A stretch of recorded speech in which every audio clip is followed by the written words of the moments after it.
सुलह हुदैबिया के बाद आखिरकार मुसलमानों ने अपनी अटेंशन यहूदियों की तरफ की, क्योंकि यहूदी हर टाइम मुसलमानों के खिलाफ कोई ना कोई साजिश जरूर कर रहे होते हैं। खंदक की लड़ाई भी इन्हीं यहूदियों ने शुरू कराई थी। हुदैबिया से पहले इन पर हमला करना इम्पॉसिबल था, क्योंकि अगर मुसलमान इन पर हमला करने का सोचते तो मक्का वाले मुसलमानों पर हमला कर सकते थे। हुदैबिया की एग्रीमेंट के बाद मक्का वालों से 10 साल तक कोई लड़ाई नहीं होनी थी, तो यहूदियों से जान छुड़ाने का ये बेस्ट टाइम था।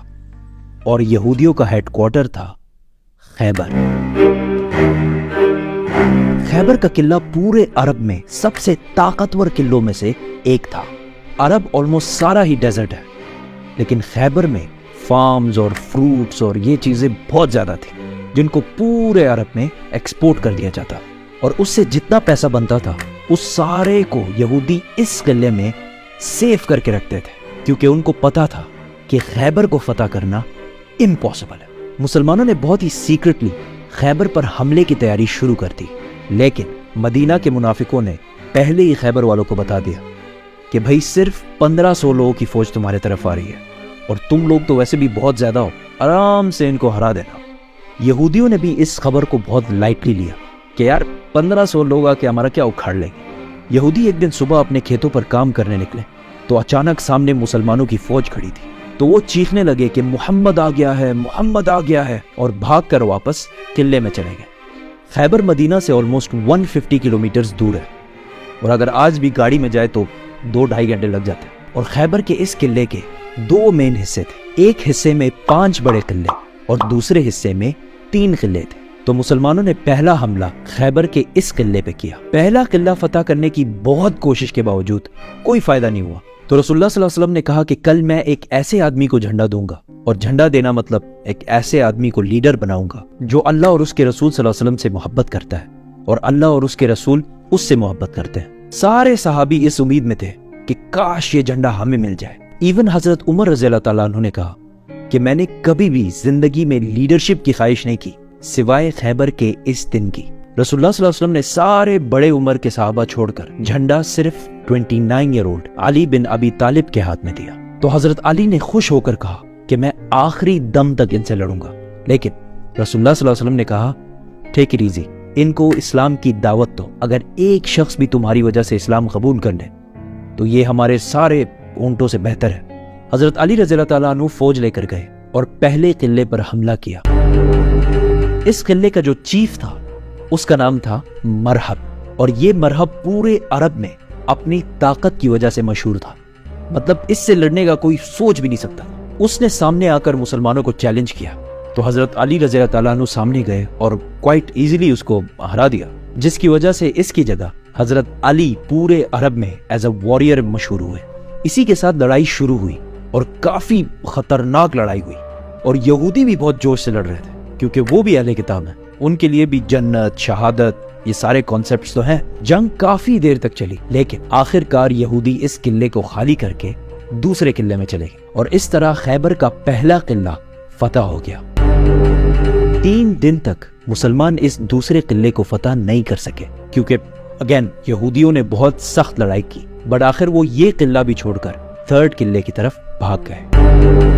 तीसरा किला भी बहुत दिनों तक फतह नहीं हो सका, और मुसलमान हैरान थे कि हमने तो इनके सारे खाने पीने के रास्ते बंद कर दिए, फिर भी ये बाहर आके लड़ क्यों नहीं रहे। कि एक दिन एक यहूदी जासूस जो मुसलमानों के लिए जासूसी करता था, उसने आके बताया कि खैबर के ये किले बहुत पुराने हैं, और यहूदियों ने इन किलों के नीचे सीक्रेट रास्ते बनाए हुए हैं, और इन रास्तों को यूज करके वो इस जगह से पानी किले के अंदर ला रहे हैं। तो मुसलमानों ने जाके वो रास्ता बंद कर दिया, और कुछ ही देर बाद यहूदी किले से बाहर निकल गए और मुसलमानों से लड़ने लगे। और जो भी सहाबा से आकर सामने लड़ता है तो उनके साथ क्या होता है। 3 किले फतह करने के बाद 4था किला भी मुसलमानों ने इसी तरह आसानी से फतह कर लिया, और यहूदी 4थे किले को भी छोड़कर 5वें और आखिरी किले की तरफ चले गए। 5वां किला फतह करना इम्पॉसिबल था, क्योंकि ये एक पहाड़ के ऊपर बना हुआ था, और जो भी इसके पास जाता यहूदी उसको तीर मार मार के भगा देते। इसीलिए यहूदियों ने अपने औरतों और बच्चों को भी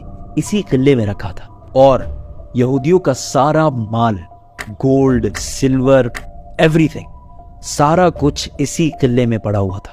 और अगर हिस्ट्री ने हमें एक चीज सिखाई है وہ یہ ہے کہ سب سے زیادہ پیسہ ہمیشہ یہودیوں کے پاس پڑا ہوتا ہے. تو اگین مسلمانوں نے بہت کوشش کی اس قلعے کو فتح کرنے کی, بٹ اٹ واز امپاسبل. یہاں پہ اور کوئی راستہ جب نہیں تھا تو رسول اللہ صلی اللہ علیہ وسلم نے ٹیکنالوجی کا فل یوز کرتے ہوئے ریمز اور کیٹاپلٹس کو سامنے کیا اور یہودیوں پر بمباری شروع کر دی اور اس قلعے کے دیواریں توڑنے لگے. اور بہت کوشش کے بعد آخر کار قلعے کی ایک سائڈ کی دیوار گر گئی اور یہ دیکھتے ہی مسلمانوں نے فل فلیج حملہ کر دیا اور یہودی عورتوں, بچوں, گولڈ, سلور سب چھوڑ کے وہاں سے قلعے کے دوسرے حصے میں بھاگ گئے. اب یہاں پہ کچھ ہسٹورینز کہتے ہیں کہ آخری کے 3 قلعوں نے سرنڈر کیا اور کچھ کہتے ہیں کہ 2 نے سرنڈر کیا اور ایک کے ساتھ لڑائی ہوئی, بٹ دیٹ ڈزنٹ میٹر. خیبر فتح ہو گیا. آخر یہودیوں نے سخت لڑائی کے بعد سرنڈر کر دیا اور رسول اللہ صلی اللہ علیہ وسلم نے ان سب کو معاف کر دیا. لیکن خیبر میں جتنا بھی فوڈ اور فروٹس کی پروڈکشن ہوتی ہے اس کا ہاف مسلمانوں کو دینا ہوگا, جس پر یہودیوں نے خوشی سے ایگری کیا. خیبر سے مسلمانوں کو اتنا گولڈ اور اتنا پیسہ ملا کہ ایسا ہو کہ آج پاکستان میں اچانک تیل ڈسکور ہو جائے اور سارا کچھ بدل جائے. ایون حضرت عمر رضی اللہ تعالیٰ عنہ نے کہا کہ ہجرت کے 7 سال بعد پہلی بار خیبر میں ہم نے پیٹ بھر کر کھانا کھایا. جو مسلمان مکہ سے ہجرت کر کے مدینہ آئے تھے ان سب نے اپنے مدینہ کے بھائیوں کو پیسے واپس کر دیے. خیبر کی اس جیت نے مسلمانوں کو ایک غریب کمیونٹی سے عرب کی سب سے پاورفل اور رچ کمیونٹیز میں سے بنا دیا. اب یہاں پہ ایک کوشچن ہے, عرب میں اتنے یہودی آئے کہاں سے؟ اور مکہ میں تو ایک بھی یہودی نہیں تھا. سارے یہودی مدینہ اور اس کے سائڈ میں کیوں رہتے تھے؟ یہ 1000 سال پرانی کہانی ہے. سبسکرائب.